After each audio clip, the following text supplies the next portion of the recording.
Rajasthan nurses association द्वारा 19 जनवरी को सरकार के समक्ष अपना मांग पत्र पेश किया था।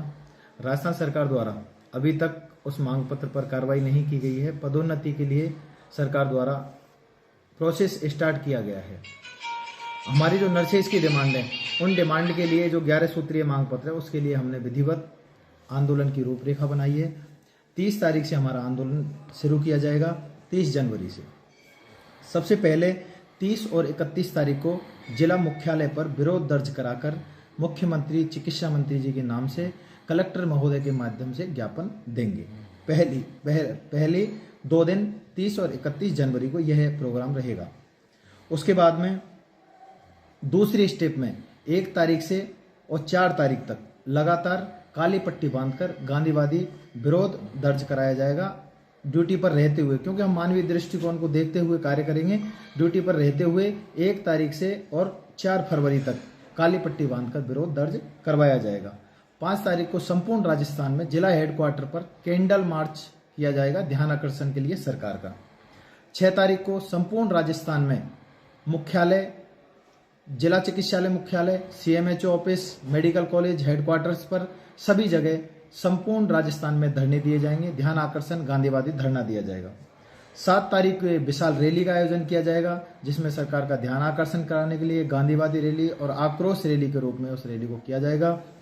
साथियों, इसके साथ ही हमारे संघर्ष समिति की जो संयोजक हैं गिरीश जोशी जी, अनुभवी व्यक्ति हैं और RNT उदयपुर से सीनियर नर्सिंग ऑफिसर हैं और वो संघर्ष समिति हमारे संयोजक रहेंगे। हमारी मांग विशेष रूप से CHA जिन्होंने बहुत ही बेहतरीन सेवाएं दी थी, उनकी सेवा बहाली की जाए, सबसे पहली मांग। दूसरी मांग, हमारे साथी 2009 में, 2013 में, 2016 में और 2018 में जो नियमित हुए हैं, संविदा काल 5 साल, 4 साल, 8 साल संविदा काल में काम करके आए हैं, उनको नोशनल लाभ दिया जाए जो उनका हक है। उनको उससे लगभग 30,000 नर्सेज लाभान्वित होंगे।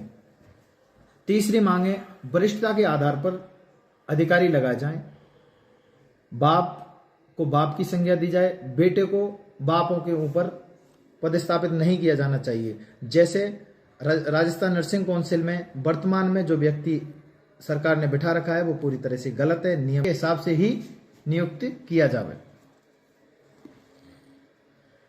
नर्सिंग सीनियर नर्सिंग ऑफिसर की 6,000, नर्सिंग ऑफिसर की 12,000 और ANM की 8,000 नए पद स्वीकृत किए जाएं।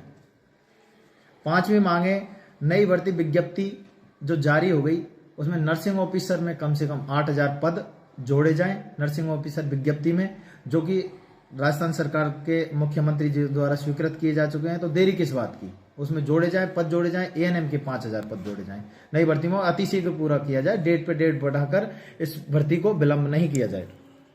नर्सेज को दवा लिखने का अधिकार दिया जाए, क्योंकि ग्रामीण कैडर में दवा लिखें तो पिटें और दवा ना लिखें तो पिटें। हमारी ऐसी स्थिति हो रही है, अधिकारी दबाव बनाते हैं कि दवा लिखें और ग्रामीण फिर शिकायत कर देते हैं कि भाई नर्सिंग ऑफिसर दवा लिख रहा है, और संस्था को चलाना होता है। पब्लिक हित में दवा लिखने का अधिकार नर्सेज को दिया जाए, जिससे ग्रामीण परिवेश के लोगों को फायदा मिल सके।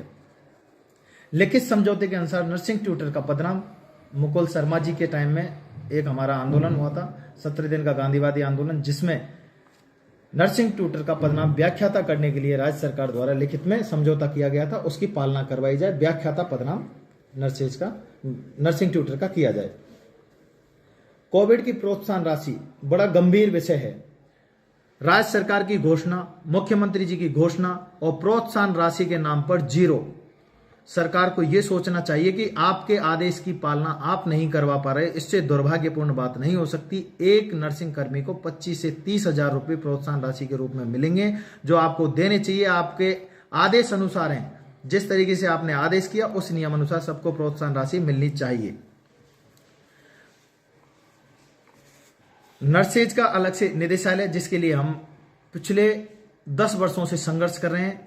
सरकार की तरफ से हमेशा आश्वासन मिलता है, मुख्यमंत्री जी की तरफ सब लोग मुख्यमंत्री जी की तरफ आशा भरी निगाहों से देख रहे हैं कि मुख्यमंत्री जी इस मांग को पूरा करेंगे, लेकिन अभी भी हम इस मांग से उपेक्षित हैं। नर्सेज का अलग से निदेशालय शिक्षा विभाग की तरह किया जाना चाहिए।